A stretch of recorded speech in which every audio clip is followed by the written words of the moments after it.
حضرت جی نماز جنازہ کے بعد دعا میں ایک عالم دین کہتے ہیں اذا صلیتم علی المیت فاخلصوا له الدعاء، جب تم میت پر نماز پڑھو تو اخلاص کے ساتھ دعا مانگو۔ دیکھو حضرت جی اخلاص کے ساتھ دعا مانگیں گے تو نماز جنازہ کے بعد دعا ثابت ہو گئی۔ سبحان اللہ سبحان اللہ، یہ حدیث ہم نے پڑھی ہے، مشکات میں پڑھی ہے، اور ٹاپ کر کے مشکات کو ہم نے پاس کیا ہے، تو ہمیں سکھا رہا ہے۔ سبحان اللہ۔ اذا صلیتم علی المیت فاخلصوا له الدعاء، جب تم میت پر نماز پڑھنے لگو، یہ اذا ماضی پہ داخل ہے، پڑھ چکو مانا نہیں ہے چاچے، جب پڑھنے لگو اس وقت پڑھ چکو۔ اگر یوں ماضی کا کام ہے تو اذا قمتم الى الصلاۃ فاغسلوا وجوہکم، پھر قرآن میں جو آیا ہے نا کہ جب تم نماز کے لیے کھڑے ہونے لگو تو وضو کرو، تو پھر تم یہ ترجمہ کرو جب تم نماز پڑھ چکو تو وضو کر لو۔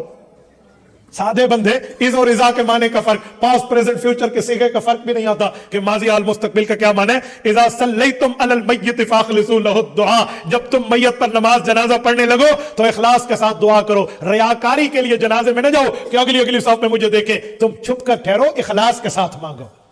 اسی لیے تو کہتے ہیں جنازے کی آخری صف کا ثواب پہلی صف سے بہت زیادہ ہے کہ وہاں ریاکاری کم ہوتی ہے۔ تو بھائی یہ مراد ہے، اور یہ میری مراد نہیں ہے، جس کتاب میں یہ حدیث لکھی ہے سنن ابن ماجہ میں امام ابن ماجہ القزوینی رحمہ اللہ نے اوپر باب یہی لکھا ہے کہ نماز جنازے والی دعا مراد ہے، اس سے سلام کے بعد والی نہیں ہے۔ اور اگر تو سلام کے بعد دعا مانگتا ہے تو میرا بھی ایک سوال حل کر دے، خدا کی قسم میں تمہیں گھڑی تحفہ دوں گا، مکہ مکرمہ سے مجھے تیسرے سسر نے گھڑی ہدیہ دی ہے، میں اس ہدیہ میں تمہیں پیش کروں گا۔ تم ہنسنے لگے ہو، گھڑی پہ نہیں ہنسے، تم جس چیز پہ ہنسے ہو یہ شاہ صاحب بھی جانتے اور میں بھی جانتا ہوں، ٹھیک ہے نا؟ تو بھائی تم بھی،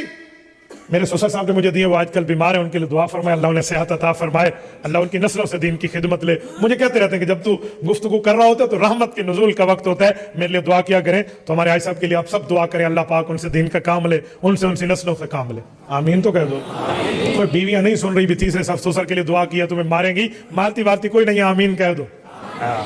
لوگ ایک کر کے بیٹھے، دوسری دلان نے چاہے مولوی دیکھ کے نہ چھوک لیا تو گھر کی منہ بھی کھانا ہے۔ تو میرے دوستو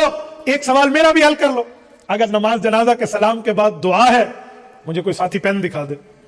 کسی کے پاس، جزاک اللہ۔ اس طرح یوں پین لیں اور ایک کاغذ لیں، بڑے سے بڑے مولوی صاحب جو کہیں نا نماز جنازہ کے بعد دعا ہے، یوں پین کاغذ لے کر اس کے پاس یوں سامنے رکھ دیں، انہیں کہا حضرت مولانا اللہ آپ کو خوش رکھے، آمین بھی کہہ دو، اللہ آپ کو سلامت رکھے، ماشاءاللہ ہماری ایک ٹینشن ختم کر دیں، ٹینشن فری کر دیں، ایک مسئلے کا حل کر دیں، ادھر لکھ کے دے دیں حضور علیہ السلام نے کون سی دعا مانگی تھی، وہ لفظ ادھر لکھ دیں، ہم ابھی سے مانگنا شروع کر دیں گے۔ اس دھرتی پر، اس 7 بر اعظم میں 6 بر اعظم میں مخلوق ہے، اس آسمان کے نیچے اس زمین کے اوپر کسی ماں کی کوکھ نے وہ مولوی نہیں جنا جو پیغمبر کی سلام کے دعا کے بعد نماز جنازہ کے سلام کے بعد